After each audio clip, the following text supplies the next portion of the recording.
Adriana Villegas Botero nació en Manizales en 1974. Estudió Comunicación Social y Periodismo en la Universidad de La Sabana, Derecho y Ciencias Políticas en la Universidad de Manizales.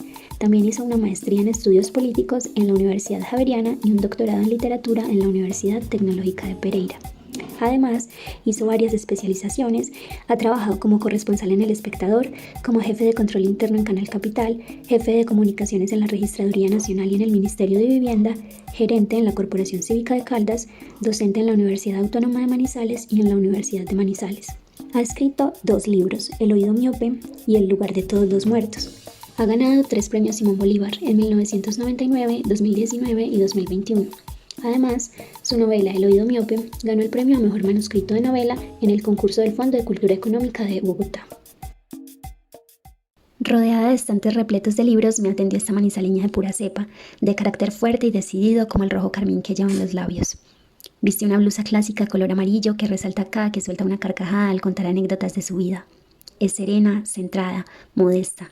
Es mamá, esposa, escritora, columnista, maestra. Esta misma mujer que juguetea con el adorno de macramé junto a su escritorio y me abre las puertas de su vida, ha dicho y ha escrito lo que piensa sin tapujos. Ha vivido la vida con paciencia, ha sabido enfrentar los retos con amor y agradecimiento. Ha sabido celebrar sus éxitos y ha procurado vivir su día a día desde la sencillez, desde la esencia, con su familia como núcleo de su vida, con Manizales como cuna de su corazón. Yo me veía como un corresponsal de guerra reportando pues desde Irak. Creo que uno como estudiante necesita que un profesor le diga, usted es bueno para esto. Un periodista curioso se hace unas preguntas que de pronto otros no. A usted solo le falta barrer la plaza de Bolívar de Manizales, una situación pesada. Siempre pienso, esto también pasará. Y eso también pasó, y pasó, y ya es pasado. Mis columnas son incómodas en una ciudad que es muy pequeña. Bienvenidos a la vida, obra y método de Adriana Villegas Botero. Yo más que apasionada, digo, pues tengo gustos, tengo como afinidades por la literatura, los libros,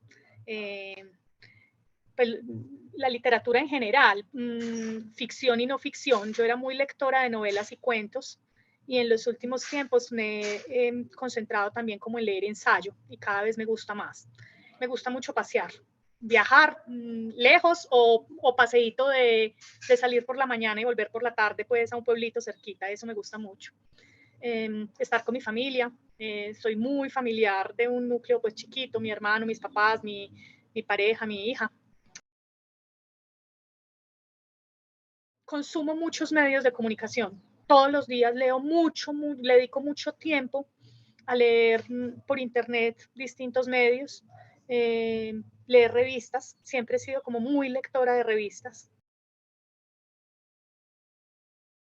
En realidad, yo creo que yo entré a estudiar comunicación social digamos, sin muchas claridades sobre la carrera. Digamos, yo tenía como en el imaginario, yo me veía como un corresponsal de guerra reportando pues desde Irak, cuando eso era la guerra Irak-Irán. Y yo creo que yo en el fondo lo que veía ahí era una oportunidad de viajar. O sea, como que los periodistas viajan y a mí me gustaba viajar. Y también la oportunidad de irme de mi casa, porque aquí en Manizales no había comunicación social. Entonces, pues, de hecho, mis papás insistieron mucho en que buscara otra carrera. Ellos decían, en Manizales están todas las carreras y justo usted tiene que antojarse de la que no hay acá. Y pues económicamente era muy difícil. Mi mamá era secretaria, mi papá pues trabajaba como independiente, lo que ahora llaman el emprendimiento, pero pues él era el rebusque. Y era muy duro pues sostenerme en Bogotá en una universidad privada, pero yo pues como que me radicalicé en que era eso o nada. Y me fui a estudiar con un imaginario, como te digo, como medio de la televisión. Y es curioso porque de todos los medios el que menos me gusta y menos me interesa hoy en día es la televisión.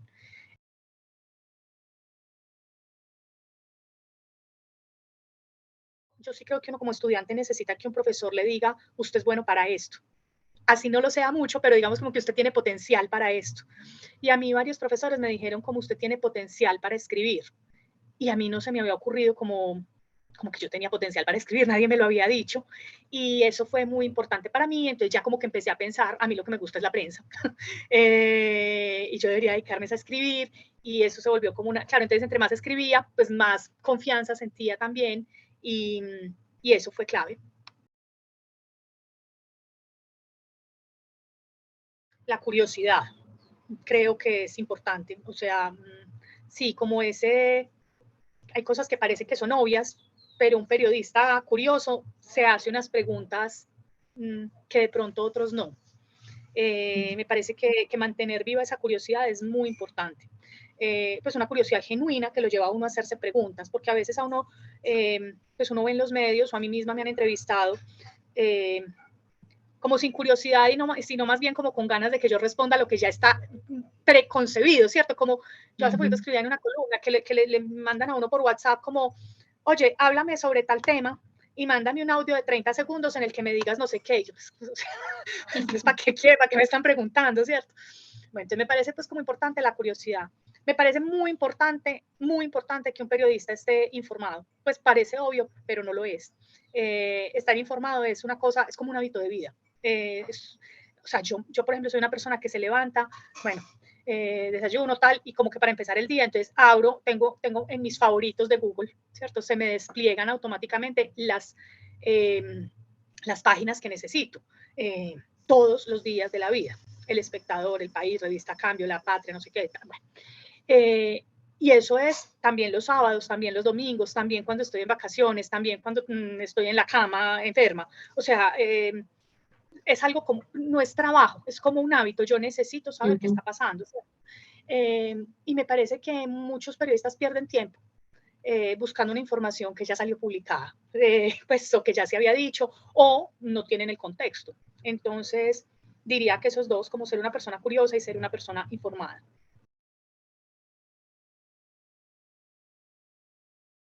Ayer estuve en una charla en el Banco de la República, que estamos haciendo un ciclo de escritoras caldenses, y un señor me decía, a usted solo le falta barrer la Plaza de Bolívar de Manizales, me hizo reír. Mira, no, pues una rutina mía es, me despierto antecitos de las 6 o a las 6. Eh, bueno, aquí tengo afortunadamente una pareja que es como muy, como que nos dividimos las tareas, ¿cierto? De la casa. Entonces, él por la mañana hace el desayuno, por ejemplo, saca al perro. Entonces, bueno, yo me organizo, me arreglo, desayuno y llevo a mi hija al colegio. Vivimos muy cerca del colegio de ella, entonces yo la llevo al colegio, sigo para la universidad. Pues yo trabajo en la universidad todo el día. Como te digo, entonces reviso los medios, pues es como algo, me voy, mi trayecto de acá a la universidad, pues me voy manejando y me voy oyendo podcast. El de María Jimena Duzán, el de Huevos Revueltos, el del País de España. A veces hay unos que hablan muy lento y yo los pongo acelerado porque alcanzo a entender bien y como que a ver si oigo más, si alcanzo a escuchar más. Entonces, bueno, en la universidad pues estoy, no sé, con estudiantes, las clases, preparar clases, leer, almuerzo en la casa. Ese es uno, digamos, de las ventajas de vivir en Manizales. Estoy siempre almuerzo en la casa con mi esposo. Y ya por la tardecita, por la noche, pues que regreso, estar un ratico con mi hija. No reviso tareas, no soy una mamá de revisar tareas. Ella tiene claro, y yo también, que las tareas son de ella. Si necesita una ayuda, si necesita un material, nos lo pide, pero no estoy pendiente pues de mirarle los cuadernos, de si sacó uno o tres, o no, es como creo que es importante fortalecer esa autonomía. Y como que el tiempo de nosotras no sea un tiempo de hablar del colegio, pues qué pereza. Entonces, vemos algo por la noche juntos, una película, una serie, algo pues como los tres, y ya, eso es como la rutina normal entre semana. Asisto a conferencias, me invitan mucho acá pues como a charlas, a conferencias.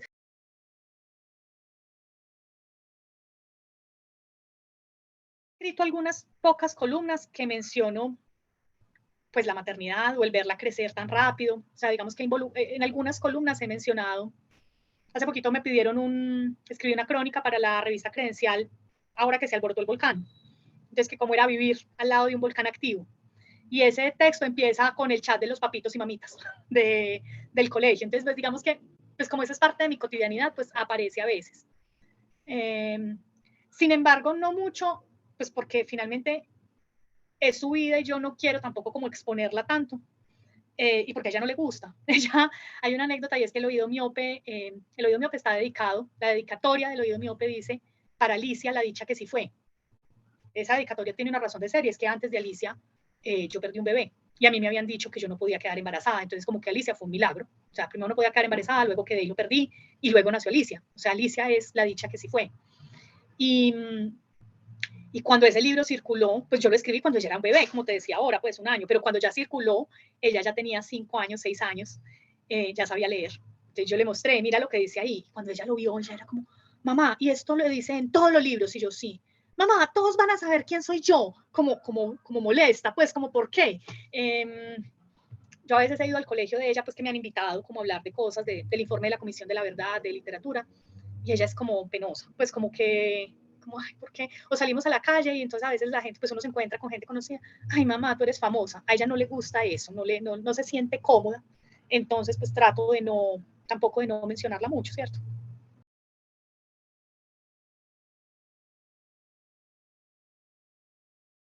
Tengo una rutina establecida para la columna y es que la columna la escribo los jueves. Al principio, cuando era columnista, me producía mucha ansiedad desde el lunes no tener tema. Como que yo desde el lunes empezaba, no he escrito la columna, no sé qué voy a escribir y sufría toda la semana por tener esa tarea pendiente. Hasta que decidí que no, la columna la tengo que mandar los viernes al mediodía, entonces la escribo los jueves y el jueves es el día de pensar la columna y no otros días, entonces eso también como que me ha dado paz mental, ¿cierto? Y yo sí, pues como no creo en la inspiración, o sea, la inspiración, eso no es como que, ay, me dio la inspiración, no, la inspiración es abrir el computador y arranque. Entonces ese arranque es los jueves, que es mi día de escribir la columna, que es un poco como escribo yo, o sea, yo no sirvo para escribir de a pedacitos. Por ejemplo, yo la columna, eso como de hagamos 2 párrafos y me voy para una reunión y ahora sigo, no, yo me tengo que sentar porque sé que dispongo del tiempo para hacerla. Ahora con la tesis doctoral era lo mismo, o sea, yo me voy a sentar y son jornadas de 8 horas, de 10 horas, pero así es como me rindo, o sea, yo no necesito muchos días, sino un día de muchas horas para poder como que está uno en un proceso de concentración tan metido ahí que a mí no me da hambre, no me dan ganas de pararme, no me doy cuenta que ya está oscuro y tengo que prender la luz, o sea, como que estoy viviendo en esa pantalla y pierdo la noción del tiempo. Eso me pasa a veces con las columnas. Yo a veces empiezo a escribir la columna a las 10 de la noche cuando ya se durmió Alicia y bueno, a veces a las 2 he terminado y a veces miércoles son las 3, pero no siento hambre, no siento cansancio, no, estoy como metida en ese mundo y logro terminar. Tengo un Excel, yo funciono, mi vida funciona por Excel y por listas. Yo tengo un cuaderno donde voy anotando como los asuntos pendientes y voy tachando. Y tengo un Excel como donde tengo todo, desde mis finanzas personales hasta las cuentas que me tengo que aprender y nunca me aprendo, las contraseñas, bueno. Y ahí hay una hojita donde voy anotando temas, posibles temas de columnas, ¿cierto? Como que se me ocurre un tema, lo anoto. Y algunos llevan ahí 3 años, pues, y no se les ha llegado el tema, el momento. Hay columnas que nacen pues como de la coyuntura de la semana, ¿cierto? Por ejemplo, este domingo pasado escribí sobre el libro de la Costa Nostra, el libro que Planeta decidió no publicar de Laura Ardila, y pues eso surgió en la semana y dije, voy a escribir de esto. Pero hay veces que se llega el jueves, no hay un tema de coyuntura pues como que me interese, entonces reviso esa lista. Yo soy, digamos que hay columnistas que son unos columnistas de nicho, que escriben siempre de economía o siempre de asuntos jurídicos o siempre de tecnología o siempre de feminismo. Y hay otros columnistas como generalistas que escriben de cualquier tema. Y yo me clasifico en ese segundo grupo, o sea, para mí no hay un tema vedado. Yo puedo escribir hoy una columna de un libro y dentro de 8 días del alcalde de Manizales, que es lo más malo que nos ha pasado en la historia de la ciudad, y dentro de 15 de ser mamá, o sea, como que todos los temas me pueden caber en una columna. Creo que una columna es, se lo oí decir hace poco a Mauricio García Villegas, y me parece que es cierto, una columna es como un híbrido entre un ensayo, un microensayo, ¿cierto? Y una memoria o un asunto personal, o sea, no puede ser tan personal, pues que solo me interese a mí, porque entonces pues, los otros lectores, pues, ¿para qué van a leer un chisme, cierto? Me peleé con mi marido, pues eso no es una columna, o sea, a menos que eso tenga pueda darle un interés público, pero tampoco un ensayo tan frío, tan académico, pues digamos, que se pierda la voz personal, o sea, es como ese punto medio entre una voz personal, una vivencia personal, sí, algo como de intimidad, pero también argumentación e interés público y ahí como en esa franja moverse. A veces son más tiradas para lo personal, a veces son más tiradas hacia lo público.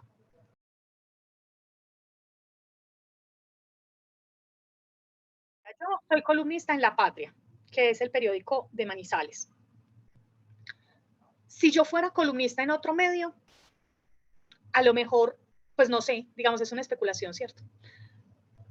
Pero a lo mejor no hablaría de tantos temas locales, pero sé que le estoy hablando en primer lugar a los lectores de La Patria y me interesa hablar de lo local. A mí me parece muy fácil escribir una columna hablando mal de Putin, porque Putin no me va a leer, ¿cierto? Es muy difícil o es, digamos, tiene más costo personal, costo familiar, escribir una columna hablando mal del alcalde en una ciudad como esta que es tan chiquitica y que con seguridad el alcalde sí me lee. Entonces, a veces veo que los columnistas, digamos que sacan sus argumentos más filosos para hablar de lo lejano, ¿cierto? Hablar mal de Petro desde un periódico local. Pero con el político corrupto de acá, ¿qué? ¿Cierto? Entonces ahí ya es como menos. Yo sí le meto el diente a esos temas. O sea, a mí sí me gusta hablar de lo local y de lo local con nombre propio. O sea, porque es que también es muy fácil hablar de los políticos. No, los políticos no. Los políticos es como las mujeres, hay de todo. A mí sí me gusta poner pues con nombre propio, o el caso, en fin. Y eso creo que es un sello personal, no tanto del estilo de escritura, sino del contenido, porque es que resulta que acá en Manizales hay muy poquitas mujeres que escriben columnas, pero las poquitas mujeres que escriben columnas son la columna sobre asuntos psicológicos y familiares, la columna sobre tecnología, la columna sobre, es decir, no generales y muchísimo menos de política. Entonces, pues como una columna semanal de asuntos que hablen de la política local, pues otra mujer no hay en este momento. Lo otro es que como hay tan poquitas mujeres escribiendo acá, entonces también soy una voz un poquito singular en los temas de feminismo, de mujeres, de maternidad, pues todo el machismo, o sea, como decirles a estos manes de acá, ustedes, pues esto es la capital del patriarcado, o sea, creo que ahí también como que es un poquito divergente frente a las otras voces que hay en el periódico local. Yo sé que ya en el plano nacional no, ¿cierto? En el plano nacional pues hay muchas personas, muchas mujeres, muchas personas escribiendo de estos temas, pero en lo local no tanto.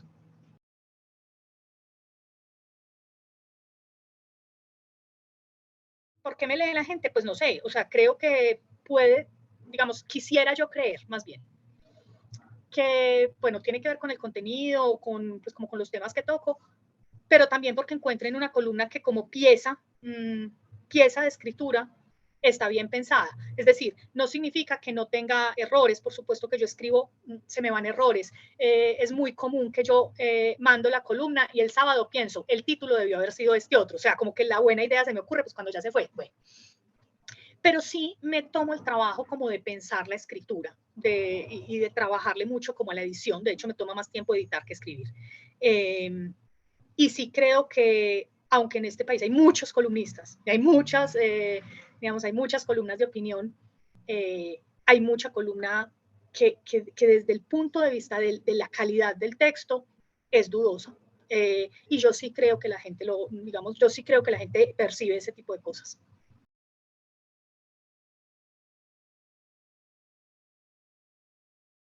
Yo viví en Nueva York en 2002. No, en 2003. No, en 2003. O sea, poco después de las Torres Gemelas. Muchas de las historias del oído miope son cosas no que me pasaron a mí, porque yo ni siquiera nunca limpiaba una casa. Yo trabajaba, era como cajera en McDonald's. He dicho pues que ahí habría otra novela, esa experiencia de ser cajero en McDonald's. Pero pues conocí mucha gente, muchos inmigrantes que me contaban muchas historias y entonces Cristina es como una sumatoria de muchas historias. Bueno, sin embargo, pues yo me fui, volví, trabajé, me fui a vivir a Bogotá, me casé, o sea, pasaron muchas cosas. Cada vez leía más, cada vez pensaba como con más fuerza, qué rico escribir una novela, qué rico escribir ficción, qué rico escribir algo que no sea periodístico. Y cuando nació mi hija, no, antes de que naciera mi hija, yo me metí a un taller de novela con Juan Diego Mejía en Prólogo, la librería Prólogo de Bogotá. Ahí intenté escribir un texto, yo tenía un hermano que se suicidó, intenté escribir un texto sobre el suicidio de mi hermano, pero eso fue tan doloroso, tan difícil, que pues no salió nada, o sea, me ponía muy mal. esa escritura cuando estaba embarazada. Bueno, entonces no salió nada de ahí. Bueno, nació mi hija y un amigo, Andrés Grillo, que es editor en Planeta, me dijo, hice un taller de novela corta y o sea, la he pensado desde la clase 1, esto es para usted, tiene que meterse. Eran los sábados en el Fondo de Cultura Económica en Bogotá. Y yo tenía una bebé, o sea, yo todavía estaba amamantando. Y yo pensé, sí, esto es lo mío, o sea, necesito irme para eso porque la maternidad es muy bonito, pero uno solo es mamá. Y yo como que necesitaba reivindicar que mi vida no era solo eso. Entonces me metí a ese taller, mi esposo se quedaba con Alicia todas las mañanas de los sábados, era ya pues como un pacto. Y en ese taller el profesor nos dijo, esa novela que ustedes han intentado escribir, la que no fluye, que claro, en mi caso era pues la del suicidio de mi hermano, esa novela que no arranca, esa no es la que van a trabajar acá. Eso es como ese novio que a usted le pega, la maltrata, en fin, y usted no suelta, pues suéltelo. Y aquí vamos a empezar una cosa, borrón y cuenta nueva. Yo digo, pucha, o sea, yo no tengo nada como plan B. Y ahí fue que se me ocurrió, bueno, pues si esto del suicidio de mi hermano me pone tan triste y tan mal, pensemos algo como que me haga reír, como que me divierta, como que me alegre, algo que esté muy alejado de esta geográficamente, pues entonces como de mi cotidianidad. Y pensé, pues, qué más lejos y que me haga más feliz que Nueva York. Ya habían pasado 10 años desde que yo había vivido allá. Y entonces fue como una depuración de esas memoria, pero entonces inventar, crear, pues como que ya digamos yo no tenía la ligazón emocional, ¿cierto? Y me sentí en la libertad de construir, de inventar personajes, de inventar situaciones, en fin. Y esa novela fue fruto de ese taller. Después, eso pues ganó como mejor manuscrito del Fondo de Cultura. Los jurados fueron Ricardo Silva Romero y Alonso Sánchez Baute.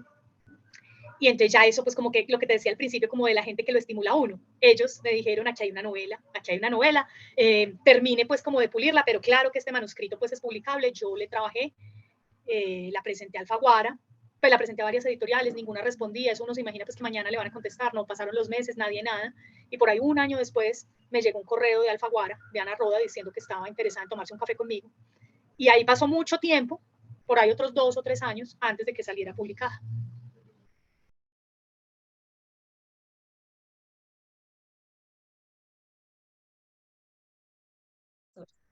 Esa novela, como te digo, pues nació en un taller. En ese taller, el profesor, que era Miguel Ángel Manrique, que es un escritor fantástico, pues, y yo a Miguel Ángel, digamos, esa novela tiene, yo soy la mamá, pero el papá es Miguel Ángel. Pues sin Miguel Ángel seguramente esa novela no habría salido. En el taller, Miguel Ángel nos decía que todos los días teníamos que escribir 1000 palabras diarias. O sea, sentarnos, vamos a hacer una novela de 35.000 palabras más o menos, era novela corta. Todos los días van a escribir 1000 palabras. El método era todos los días 1000 palabras y siga escribiendo. O sea, no se siente a escribir, a leer lo que ya escribió. No, eso es un ejercicio posterior. Usted se sienta y como que lee en dónde fue que quedó y siga, ¿cierto? Bueno. Y entonces eso era un correo, todos teníamos como un correo y entonces la gente mandaba así como en Alcohólicos Anónimos, como sobrio por hoy. Entonces ellos mandaban como ya escribí 1130 palabras, 1000 no sé qué. Y yo, y yo nada, pues porque yo trabajaba en la registraduría, era jefe de prensa de la registraduría, un trabajo re loco, y yo era mamá. O sea, es que yo hice ese taller, mi hija tenía, cuando entré a hacer ese taller, mi hija tenía un año. Entonces, pues no caminaba, o sea, era muy bebé. Entonces, yo lo que hice fue, yo el sábado me iba pues para la clase, ¿cierto? Y el domingo, mi esposo se iba con Alicia para Chía, donde sus papás, donde vivían mis suegros, para dejarme a mí sola en la casa, sola en silencio absoluto. Y entonces yo me tenía que desatrasar. O sea, si mis compañeros escribían 1000 palabras diarias, mi meta de domingo era escribir 8000.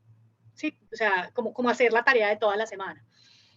Y, y así la escribí. O sea, la escribí, esa novela realmente el borrador inicial fue el trabajo de 5 o 6 fines de semana.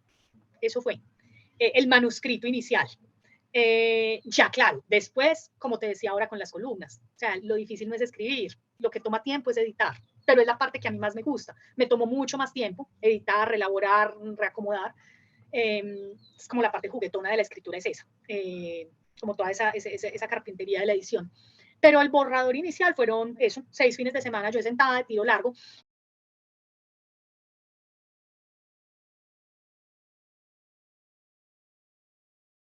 Realmente la información no fue difícil de conseguir. Me costó darme cuenta que ahí estaba, ¿cierto? Porque a mí de Galarza me había hablado Jorge Cardona en el año 98, cuando se cumplieron los 50 años del asesinato de Gaitán.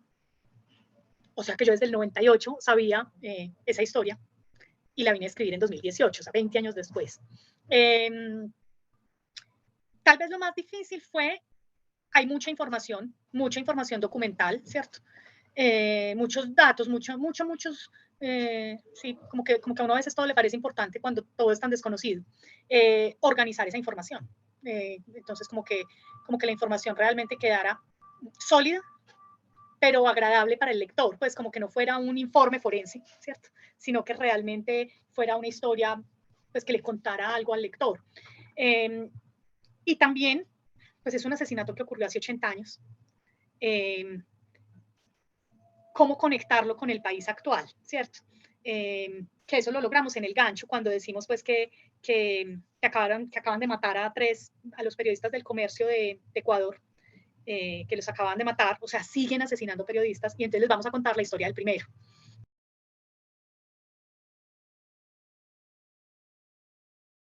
Yo pienso que el comienzo fue difícil.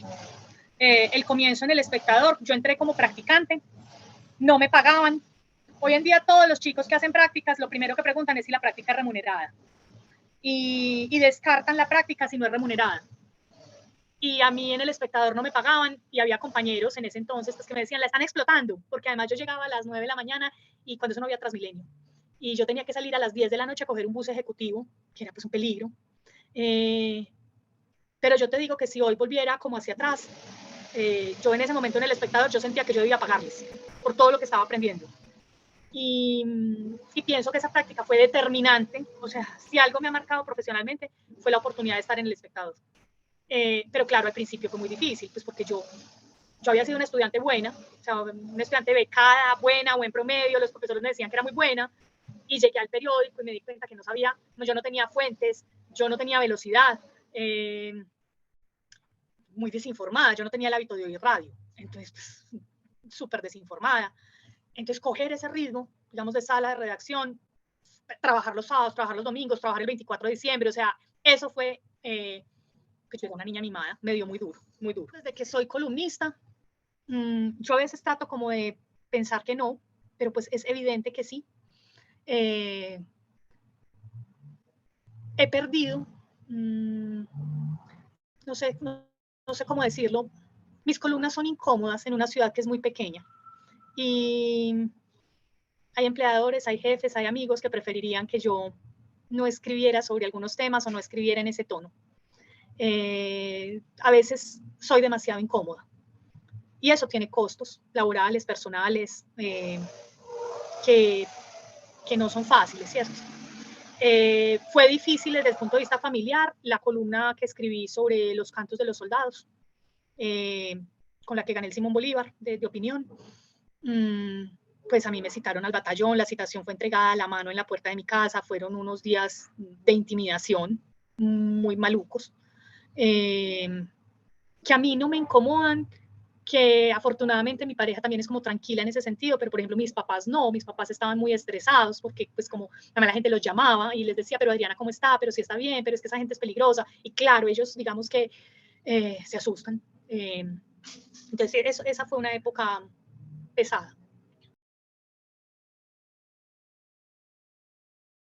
Yo tuve una dificultad con una publicación de una columna que mandé a La Patria y no salió. Y en lo personal fue muy triste para mí, porque yo le tengo mucho afecto a La Patria y a la gente de La Patria. Como que, pucha, esto no me puede estar pasando. Claro, era una columna que hablaba de una persona que es pariente de los dueños de La Patria. Entonces, pues, fue un pulso muy fuerte, la columna no salió, a los 8 días tampoco, a los 15 tampoco, y yo no volví a mandar columnas. Entonces, claro, la gente empieza, pues también como que, ¿qué pasó? Y fueron unos días de tensión con el director, con Nicolás Restrepo, pero finalmente la columna salió publicada. Sé que para él fue tenso internamente, con su junta directiva, con su familia, pero la columna salió. Al otro día la desmontaron de la página web. Hoy no está en la página web de La Patria, pero está en el impreso. Pero si uno busca, se llama El Rompecabezas de Purell. Las columnas mías las reproducen la Sociedad de Mejoras Públicas. Entonces ahí está en la página web de la Sociedad de Mejoras Públicas y pues se puede leer. Digamos que así abiertamente ese caso. pues lo que pasó con el batallón cuando lo de los cantos de los soldados fue muy feo, fue muy fuerte, fue una hostilidad muy fuerte, digamos una mala prensa que me hicieron, o sea, toda una campaña de desprestigio muy fuerte. Pues como que uno ahí sí siente como la fuerza del Estado contra uno como ciudadano. Pero bueno, afortunadamente eso también, siempre en todas las situaciones personales, cuando hay alguna situación pesada, siempre pienso, esto también pasará. Y eso también pasó, y pasó, y ya es pasado.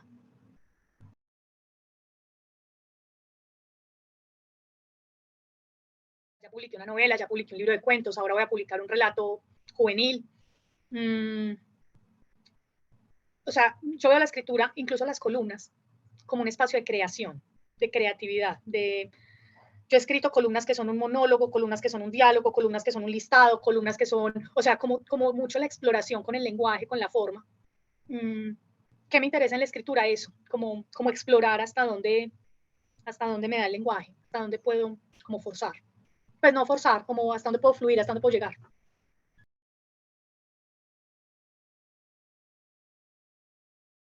Profesionalmente mi meta es jubilarme en la universidad, ojalá, o sea, como cumplir los requisitos de jubilación en la universidad y dedicarme a escribir. Eso me gustaría. Sí, es muy grato saber, pues que, mira, pues en Medellín hay lector, o sea, como que es muy bonito, pues para mí es muy gratificante eso. Muchas gracias.